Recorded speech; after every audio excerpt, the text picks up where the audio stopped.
Hello class, welcome back बच्चों। तो पहले बच्चों स्टार्ट करते हैं नया लेक्चर। तो कल स्ट्रेट लाइन मेथड और डब्ल्यूडीवी में डिफरेंस पढ़ना शुरू कर दिया था। आज उस डिफरेंस को मैं कंप्लीट करूंगा और प्रैक्टिकल पोर्शन पर शिफ्ट कर जाऊंगा तुरंत। ठीक है जी। बेटा, जिन्होंने कल की वीडियो नहीं देखी, थोड़ा सा आराम से समझेंगे, आज थोड़ा सा और ज्यादा कंसंट्रेट करेंगे। बाबू कल हम क्या चर्चा कर चुके हैं स्ट्रेट लाइन मेथड और डब्ल्यूडीवी में। बाबू कल मैं आपको ये बता रहा था कि अगर आपने कोई मशीन 1 अप्रैल 15 को खरीदी 1 लाख रुपए की, और क्वेश्चन आपको कहता है डेप्रीसिएशन का रेट है 10% पर एनम। बाबू और आपको डैप लगाना है स्ट्रेट लाइन मेथड के हिसाब से, तो आप डैप कैसे लगाओ बेटा? पूरे 2015-16 आपने मशीन को यूज किया, पूरे साल डैप लगेगा बेटा 1 लाख पे 10,000।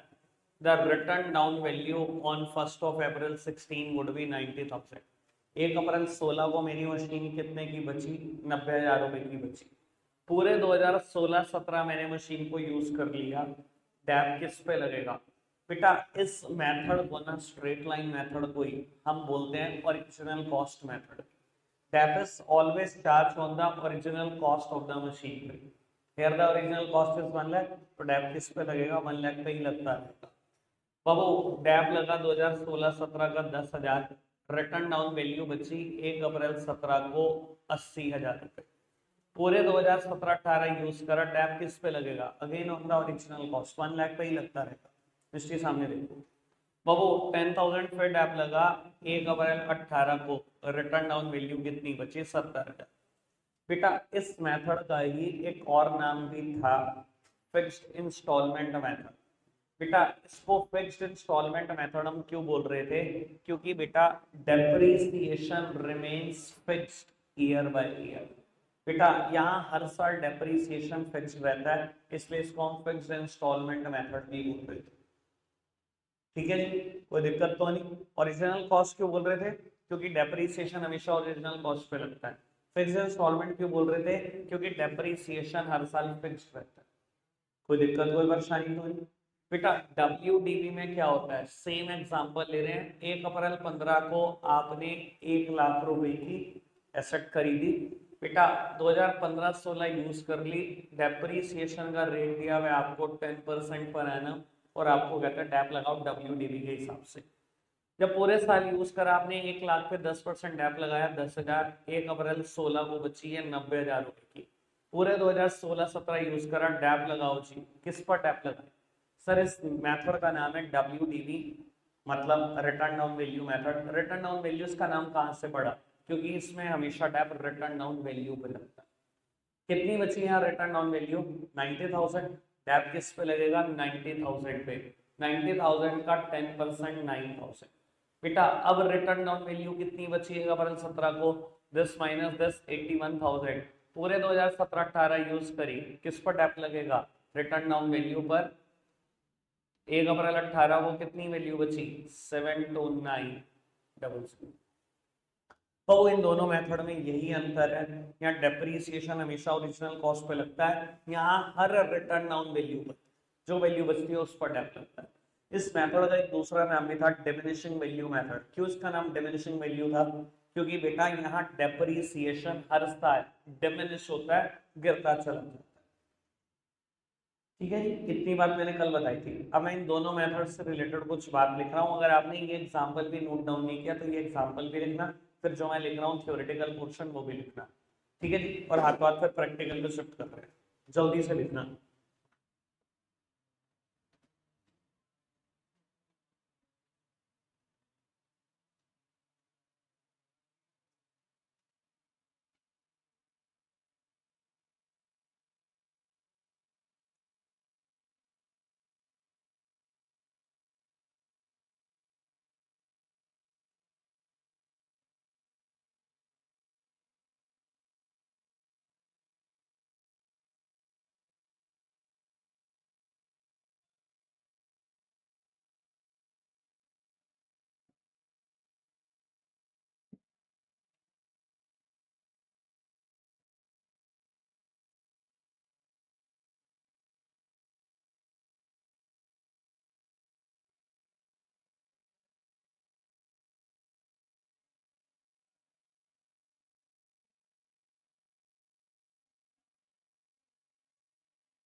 कितना लिखिए फटाफट जल्दी से। बहू शुरू के दो डिफरेंस मैं बोल भी चुका हूं 2-3 बार, कल भी बोला था, आज भी बोल चुका हूं।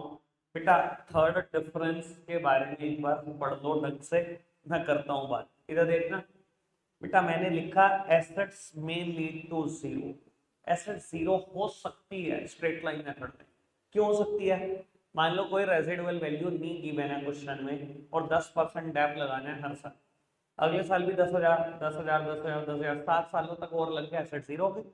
70,000 की एसेट है, अगर हर साल 10,000 का डैप लगता रहेगा 7 सालों तक, एसेट जीरो हो जाएगी कि नहीं हो जाएगी?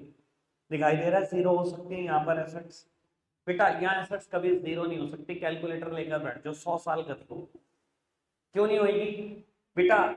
अभी कितना आया 72900, अगला टैप आएगा 7290, ठीक है जी। फिर वैल्यू बचेगी 65610, फिर टैप आएगा 6561, बस उसके बाद पॉइंट में रुकेगा नहीं टैप। 6th ईयर से पॉइंट में डेप्रिसिएशन आना शुरू होगा, आप करते रहो 10-10% लगाते जाओ, 10-10% कैलकुलेटर लेके बैठो 100 साल तक, डेप्रिसिएशन कभी भी एसेट जीरो नहीं होगी, पॉइंट में कुछ ना कुछ वैल्यू बचती रहेगी उसकी। तो बेटा ऐसे मेथड में कहता है एसेट जीरो हो सकती है, जबकि ऐसे मेथड में बेटा एसेट जीरो जनरली नहीं होती। क्लियर है बात? समझ में आती है बात? कोई दिक्कत कोई परेशानी तो नहीं? आगे बढ़ाएं बात को बेटा। अब मैं आगे बढ़ा रहा हूं बात को, स्ट्रेट लाइन मेथड स्टार्ट कर रहे हैं आज से बेटा। एसएलएम स्टार्ट हो गया मेरा, ठीक है ना जी। मैं प्रैक्टिकल पोर्शन पे शिफ्ट कर चुका हूँ, प्रैक्टिकल क्वेश्चन ही लिखूंगा अब आप सब सामने देखिए। बेटा स्ट्रेट लाइन मेथड में ना डेप्रिसिएशन निकालने के दो तरीके होते हैं। एक तो क्वेश्चन डायरेक्टली रेट दे दे डेप्रिसिएशन का, जैसे कि मैंने अभी दिया था 10% रेट। मान लो बेटा क्वेश्चन अगर आपको कह देता है 10% पर एनम के हिसाब से डेप्रिसिएशन चार्ज कर होते तो सबसे आसान तरीका, ठीक है जी। अगर स्ट्रेट लाइन मेथड में रेट ना दिया हो तो डेप्रिसिएशन निकालने का एक और भी तरीका होता है। क्या तरीका होता है वो लिखना, समझने पे जोर देना, कोशिश करना फॉर्मूला नहीं रखे। कैसे डेप्रिसिएशन निकालते हैं?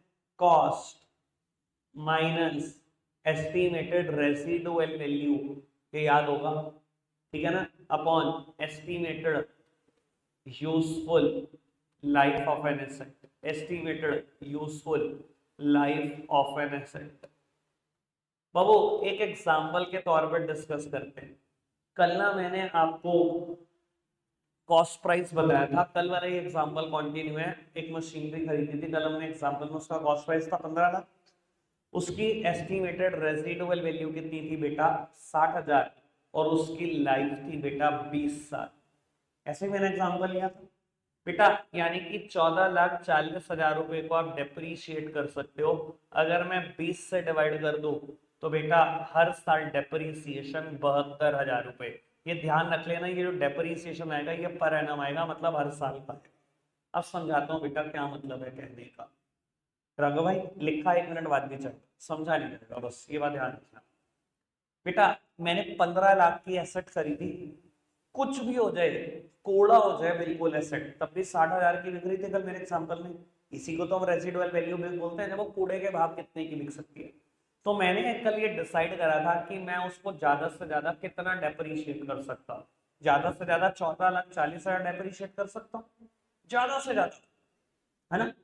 क्या मैं 15 लाख पूरा डेप्रिशिएट कर सकता हूँ क्या उसका? नहीं भाई, 60,000 की तो कभी भी बिक जाएगी। ज्यादा से ज्यादा कितनी वैल्यू गिरा सकते हो उसकी बुक में? 14,40,000 गिरा सकते हो, ये डिसाइड किया था। इसी नोमरेटर को अगर आपको याद हो तो हम डेप्रिशिएबल अमाउंट भी बोल रहे थे कल, बेसिक टर्मिनोलॉजी में। Cost minus estimated residual value, यही तो डेप्रिशिएबल अमाउंट था, यही था ना। ज्यादा से ज्यादा कितना डेप्रिशिएट कर सकता हूँ? 14,40,000। 20 साल मेरी लाइफ है एसेट की बेटा, मैंने इसको 20 से डिवाइड कर दिया, यानी कि हर साल का डेप्रिसिएशन कितना? 72,000। अब आप सोचो, पहले साल 72,000 डेप्रिसिएशन लगाया, दूसरे साल, तीसरे साल, 20 सालों तक लगाया। अगर मैंने हर साल 72,000 का डेप्रिसिएशन लगाया और 20 सालों तक लगाया, तो मैंने कितना डेप्रिशिएट कर दिया एसेट को? 14,40,000। उतना ही तो कर सकते हो मैक्सिमम। यानी कि डेप्रिसिएशन निकालने का एसएलएम मेथड में ये भी एक तरीका है। अगर क्वेश्चन में डेप्रिसिएशन का रेट ना दिया हो और ये तीन चीजें दी हो, यहाँ से डेप्रिसिएशन निकल जाएगा हर साल का कितना है। Cost minus estimated residual value divided by estimated useful life of an asset. क्या मैंने कल ये तीनों टर्म क्लियर की हुई है?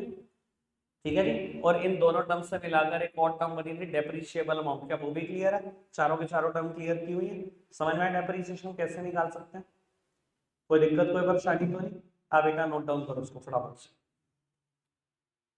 चलो बाबू क्वेश्चन लिखना फटाफट से मेरे साथ। बस बस बस क्वेश्चन लिखो। हार्दिक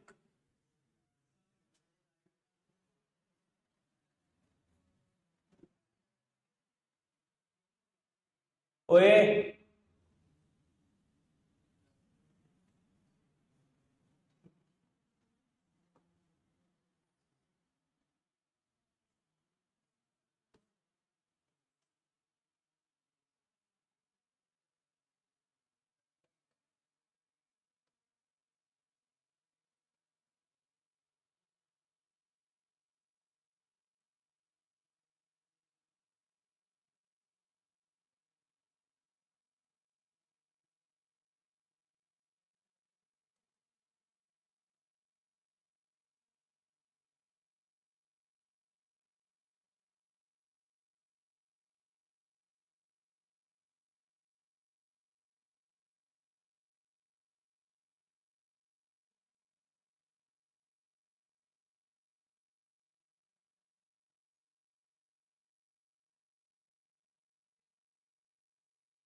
लो जी ये क्वेश्चन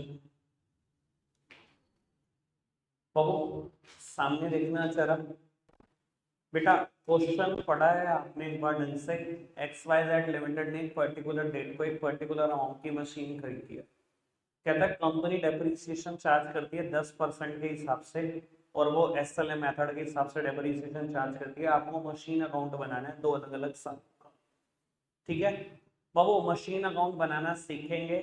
देखो क्या मैं मशीन अकाउंट बनाना कोई पहली बार सिखा रहा हूँ? बेटा बताओ लेक्चर नहीं बनाने आते क्या? आते हैं ना? बस लेक्चर ही बनाना और कुछ नहीं करना। और सच बताऊं तो चैप्टर हद से ज्यादा आसान है, सिर्फ कैलकुलेशन मुश्किल है। ठीक है जी, और वो भी हम आसान कर लेंगे। कैसे कर लेंगे वो सब अभी आपको आइडिया मिल जाएगा। आप सामने देखना मेरी तरफ। बेटा मैं क्वेश्चन एक बार दोबारा पढ़ूंगा, लेकिन फिलहाल आप सामने देखो मेरी तरफ। बेटा मेरे को मशीन अकाउंट बनाना है 2 सालों के लिए। कोई भी अकाउंट हो, दिखने में बेटा टी शेप होता है, तो मैं मशीन अकाउंट बनाने जा रहा हूँ टी शेप अकाउंट। बेटा लेक्चर आपने सबने बनाया है, मेरे को बताओ फटाफट से लेफ्ट हैंड साइड क्या होती है? Debit. Right hand side credit. बेटा ईच साइड 4 कॉलम, सही पढ़ा आपने? बेटा डेबिट साइड में 4 कॉलम होते थे, date particular JF amount. Right में भी डेट पर्टिकुलर जेएफ और अमाउंट। सबको पता लग गया जेएफ का कॉलम यूजलेस है। बस आप एर्ली पेपर तक ही सिखाते हैं हम जेएफ का कॉलम बनाते हैं। अब जेएफ का कॉलम गायब। अब हम 3 कॉलम बनाएंगे। सबको पता है ना रियल लाइफ में जेएफ का कॉलम यूज होता है, आपकी थ्योरेटिकल लाइफ में तो कोई यूज ही नहीं है उसका, तो उड़ा दें इसको। अब हम 3 कॉलम बनाएंगे बेटा each side. First column is of date, जो कि बस इतना ही बड़ा हो कि डेट आ जाए। पर्टिकुलर का कॉलम ठीक ठाक बड़ा, और अमाउंट का कॉलम इतना बड़ा कि 6 डिजिट और 7 डिजिट फिगर लिखी जा सके। ठीक है जी। फिलहाल मेरे क्वेश्चन में 6 डिजिट ही फिगर है, तो मैंने 6 डिजिट के हिसाब से कॉलम बनाया। डेट पर्टिकुलर अमाउंट, ऐसे ही बेटा डेट पर्टिकुलर और अमाउंट। ठीक है, आप फटाफट से जरा तैयार करना चला लेक्चर मशीन अकाउंट। बाबू जितना पेज बचा है पूरे पेज पे तैयार।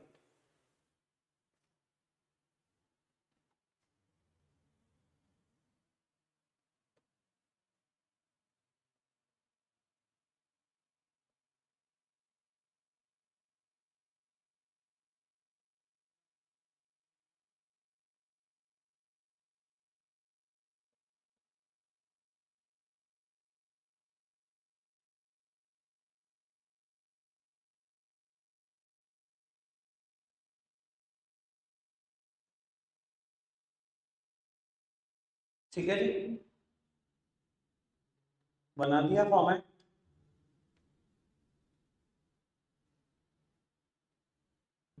बाबू सामने देखना मैं।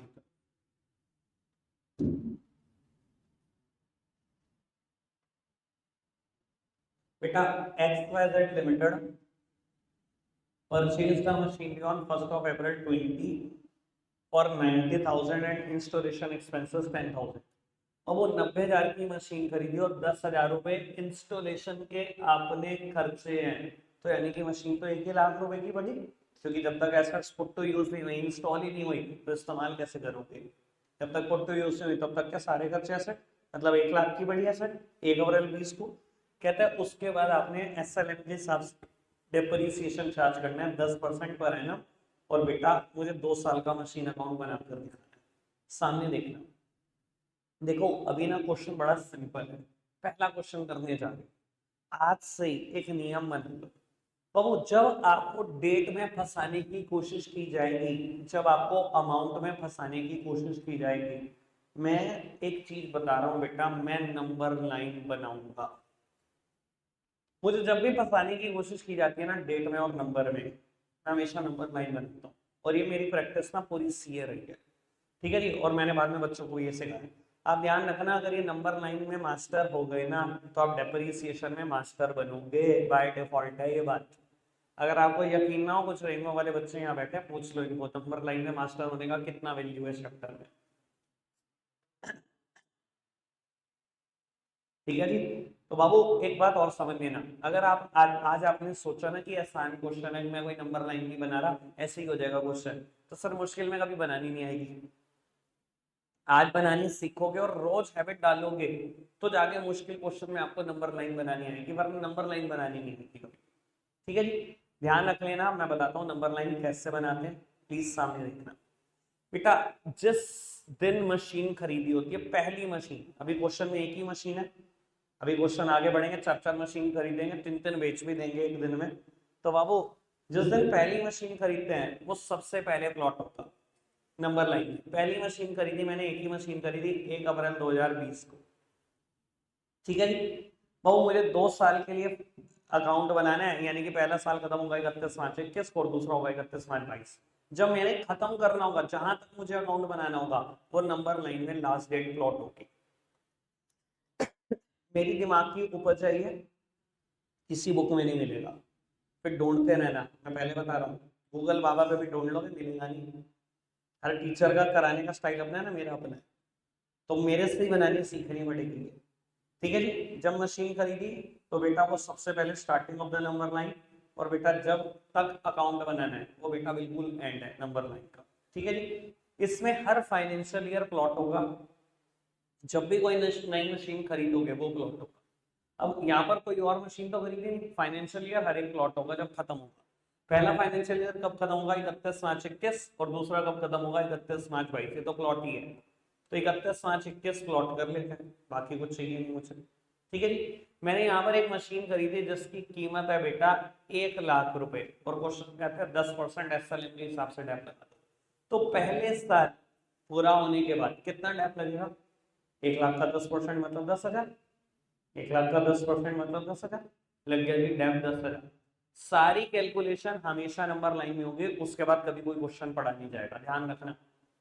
क्वेश्चन को इतना स्मार्टली पढ़ेंगे कि नंबर लाइन में हर चीज प्लॉट कर देंगे, उसके बाद कभी कोई क्वेश्चन देखेंगे नहीं, जितना मर्जी मुश्किल हो देख लेना चाहिए, ठीक है। बाबू अब दूसरा साल शुरू होगा, दूसरा साल पूरे साल मशीन इस्तेमाल कर ली, उसके बाद कितना टाइम लगेगा on the original cost, SLM method है, कितना 1 लाख का 10% मतलब 10,000, बस इतना सा क्वेश्चन था, ठीक है। अब करें क्वेश्चन, अब मैं आपको बता देता हूँ क्वेश्चन पढ़ते हुए आपको क्या क्या ध्यान रखना है, हमेशा ध्यान रख लेना। वैसे बता देता हूँ 99.99% इस चैप्टर में जब भी किसी ने मशीन खरीदी होगी तो बेटा वो कंपनी होगी। हमें कैसे पता लगेगा कंपनी है, ये वर्ड लिखा होगा बार बार, लिमिटेड या प्राइवेट लिमिटेड, लिमिटेड या प्राइवेट लिमिटेड, ठीक है जी। इतना तो पढ़ चुके होंगे बिजनेस स्टडीज में कि लिमिटेड और प्राइवेट लिमिटेड बड़ी कंपनियों के लिए लगता है, ठीक है ना। उत्तर लिमिटेड वर्ड लिखा है, कंपनी ने मशीन खरीदी है, कब खरीदी है, अप्रैल 20 को 1 लाख की खरीदी है, एंट्री क्या हुई होगी, फटाफट से बताओ जर्नल एंट्री क्या होगी। दुनिया की सारी एसेट डेबिट होती है, मशीन अकाउंट डेबिट, तो कैश नहीं लिखना, कंपनियां कभी नगद नहीं खरीदती, उनको अलाउड ही नहीं होता, कंपनी सारी की सारी ट्रांजेक्शन बैंक के थ्रू करती है, यानी कि एंट्री क्या हुई, मन में ही सोच रहे हैं machine account debit to bank account. ठीक है, मैं किसका अकाउंट बना रहा हूँ, मशीन का ही। जर्नल एंट्री में किस साइड है machine, on the debit side. Posting should be done on the debit side, यही है debit side, left hand side.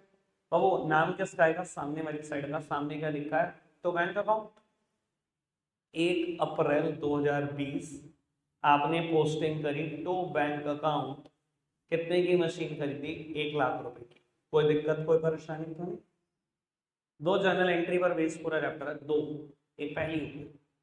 ठीक है जी, नंबर लाइन पर देखो क्या हुआ। आज आपने 1 लाख की मशीन खरीदी, मैंने लिख दिया, आगे बढ़ो। पूरे साल में कुछ नहीं हुआ, बस साल खत्म हो गया 31 मार्च 2021 को। वो साल खत्म हो गया, डेप्रीसिएशन लगाओ पूरे साल का 10,000, मेरी नंबर लाइन में दिख रहा है। डैप लगाने की एंट्री सबने करिए। डेप्रीसिएशन टू मशीनरी, मशीनरी को कहूंगा तो डैप एक खर्चा है, दुनिया के सारे खर्चे डेबिट होते हैं। डैप टू मशीनरी, वो machinery on credit side, posting should be done on the credit side. नाम किसका आएगा, सामने वाली साइड का। सामने लिखा डैप अकाउंट डेबिट, मतलब बाय डैप अकाउंट। ठीक है जी, तो अब ये एंट्री कब होगी, फाइनेंशियल ईयर के आखिरी दिन, जब मैंने पूरे साल मशीन को इस्तेमाल किया। क्या लिखा मैंने, by depreciation account, by depreciation account. कितना डैप लगाया बेटा, वो नंबर लाइन में लिखा हुआ है 10,000 का डैप। बाबू इतनी बात आ गई समझ। बस इस दो जर्नल एंट्री के अलावा भी तीसरी जर्नल एंट्री कई दिनों तक नहीं आएगी, कम से कम 15 दिन नहीं आती। ठीक है जी, 15 दिन तो नहीं आती बहुत जाओ। तो बाबू करें सम अप। पहला साल खत्म हो गया, साल खत्म होने पे क्या करते हैं बेटा, बैलेंस निकालते हैं। आओ जी, आज साल खत्म भी तो हो गया, बैलेंस निकालो। बेटा कैसे निकलेगा बैलेंस, समझदार हो। Highest total should be placed on the both side. Balance निकालना तो शायद सबको आता है। बाबू हाईएस्ट टोटल, इस तरफ का टोटल 1 लाख, उस तरफ का 10,000, तो हाईएस्ट क्या है 1 लाख, दोनों तरफ चिपका दिया। बेटा बैलेंस निकालो, यहाँ पर बैलेंस आ रहा है 90,000 का। हमेशा बैलेंस निकलता है फाइनेंशियल ईयर के आखिरी दिन। लो जी, निकाला balance by balance carried down. ठीक है जी, बाबू इसको ब्रॉट डाउन करना मत भूलना, करो ब्रॉट डाउन। नए फाइनेंशियल ईयर के पहले दिन टू बैलेंस ब्रॉट डाउन। बेटा 90,000 का बैलेंस ब्रॉट डाउन किया। बेटा इस साल में क्या हुआ, फिर डैप लगा, फिर डैप लगा कितना, क्योंकि पूरे साल भर में कुछ नहीं हुआ, मैं यहाँ तक की कैलकुलेशन कर चुका हूँ। पूरे साल भर में कुछ नहीं हुआ, कुछ हुआ होता तो बीच में कहीं ना कहीं मैंने कुछ ना कुछ प्लॉट किया होता। कुछ भी प्लॉट नहीं किया ना। आप देखो साल खत्म हो गया 31 मार्च 2022, फिर डेप्रिसिएशन लगा दो डैप। बाबू 31 मार्च 2022 डैप लगो। एंट्री क्या हुई, dep to machinery, machinery on credit side, posting should be done on the credit side. नाम सामने वाली साइड का आया बाय डिप्रीसिएशन अकाउंट। कितना डैप लगा, ये ना नंबर 9 में लिखा हुआ 10 है। फिर साल खत्म हो गया, फिर निकाल दो बैलेंस, मजाक मजाक खेल लो। बेटा highest total should be placed on the both side, balance निकाल लो फाइनेंशियल ईयर के आखिरी दिन बाय बैलेंस कैरेट डाउन। और बिना ब्रॉट डाउन करे मत आ जाना, नंबर नहीं मिलेगा। बेटा सेम बैलेंस को मैंने ब्रॉट डाउन भी कर दिया, टू बैलेंस ब्रॉट डाउन। कोई दिक्कत कोई परेशानी तो नहीं। ये था बेटा 2 साल का। कितना मुश्किल, बहुत मुश्किल, मजाक है चैप्टर ये। दो जर्नल एंट्री पर बेस्ड चैप्टर है, अकाउंट्स के हिसाब से कुछ नहीं है इसके अंदर, कैलकुलेशन के हिसाब से है। भाई हमारे ना एजुकेशन सिस्टम में ना यही बहुत बड़ी परेशानी है। सीए में ना एक क्वेश्चन आता था मेरे को फाइनल में, इतनी लेंदी कैलकुलेशन, इतनी मुश्किल कैलकुलेशन, लॉग एंटी लॉग सब लगवा देते थे। इन्होंने लोगैरिथम पढ़ा, लोगैरिथम पता है, पढ़ा किसी ने मैथ्स में, चलो छोड़ो नहीं पढ़ा, इग्नोर करो। 1 घंटे की कैलकुलेशन होती थी। जब मैं सीए बन गया ना, उसका क्वेश्चन, उसका पूरा फॉर्मूला एक्सेल शीट पे बना होता है, बस मुझे एक फिगर पुट करनी होती है, in a single second I got the answer. अब देखो अकाउंटिंग के पॉइंट ऑफ व्यू से पूरे चैप्टर में क्या सीखोगे, तो जर्नल एंट्री। कैलकुलेशन के पॉइंट ऑफ व्यू से कैलकुलेशन को इतना मुश्किल कर देंगे कि आपको रुला देंगे। बट बेटा जब आप आगे चलकर किसी फॉर्म में अकाउंटेंट बन जाओगे, वो कैलकुलेशन कंप्यूटर 1 सेकंड में करके दे देगा। ये हमारे एजुकेशन सिस्टम का इतना बड़ा लूप होल है कि हमें मतलब उन चीजों पे जज किया जाता है जो आगे जाके सिस्टम में है ही नहीं, वो प्रॉब्लम ही नहीं है एक्चुअल में। जिसको इतना बड़ा बड़ा प्रॉब्लम स्टेटमेंट बनाया जाता है हमारे सामने, वो प्रॉब्लम नहीं है रियल लाइफ में। क्या करें यार, लेकिन चलो मैं मतलब बोलूंगा ना फिर आपका इंटरेस्ट खराब होगा। आपका इंटरेस्ट थोड़ी खराब करना है, ठीक है, करेंगे बढ़िया यार, जो दे दिया दे दिया। बाबू बात समझ में आई? इतनी बात कोई दिक्कत तो नहीं? देखो लिखने पे जोर मत दो, घर से भी हो जाएगा। 2 चैनल एंट्री करी मैंने और कुछ नहीं किया, ठीक है। मुझे इसमें ऐड करना है 4 क्वेश्चन। आप सामने देखो, 1 सेकंड में मैं ऐड कर रहा हूँ, प्लीज सामने देख लेंगे सब। बेटा मैं इस क्वेश्चन में एक छोटा सा चेंज कर रहा हूं। ये मशीन आपने 1 अप्रैल 20 को खरीदी थी, मैंने अब कर दिया 1 जुलाई 20। बाकी सब एज इट इज, सब एज इट इज, ठीक है जी। इस पर जोर मत दो, ये आंसर अब बिल्कुल सेम नहीं आएगा, मुझे भी पता है आपको भी पता है, ठीक है जी।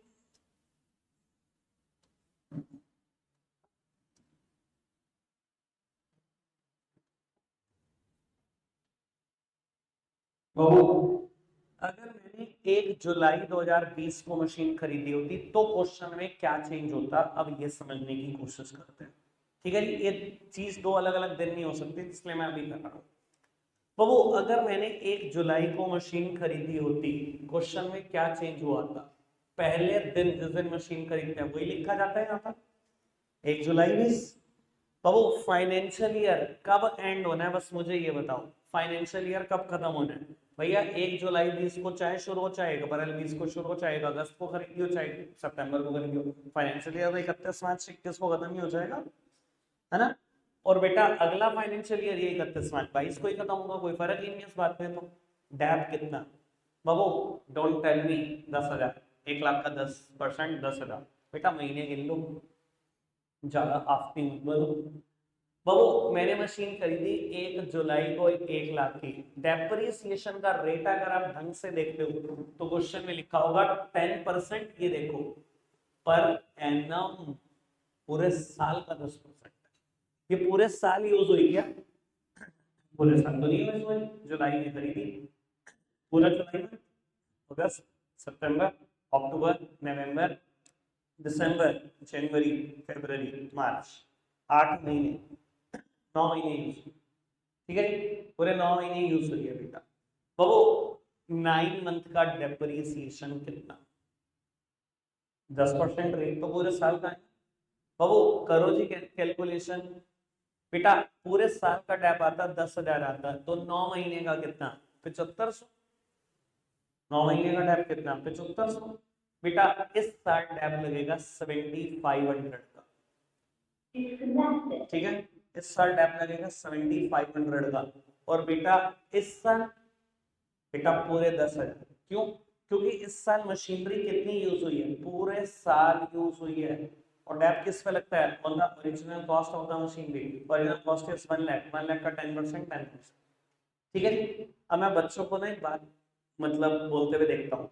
मैंने बच्चों को बताया फिक्स्ड इंस्टॉलमेंट मेथड, जहां पर ना बच्चे मुझसे सवाल करने लगते हैं, भैया आपने तो कहा था डेप्रिसिएशन फिक्स रहेगा, 10-10 हजार रहेगा सर। बेटे अगर आप ढंग से पढ़ो ना, मैंने बोला था depreciation remains fixed year by year.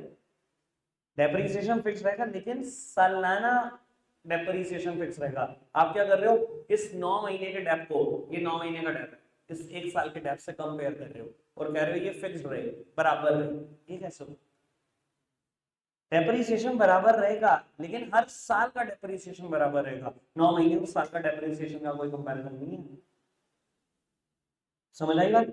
अब आपको क्या किया होता मैंने अकाउंट में, बस जैसे ही मैं अकाउंट बताऊंगा वैसे ही बेटा लेक्चर को वाइंड अप कर देंगे। ये दोनों क्वेश्चन आप घर से करके लोगे।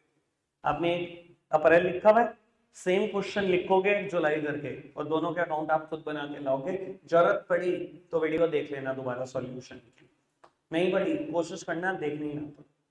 तो वो मैंने, आप यहाँ देखो नंबर लाइन पर 1 जुलाई 20 को मैंने क्या करी? मशीन भी खरीदी, एंट्री क्या हुई? Machine to bank, machine is on debit side, posting should be done on debit side. नाम किसका है? सामने वाली साइड का, टू बैंक।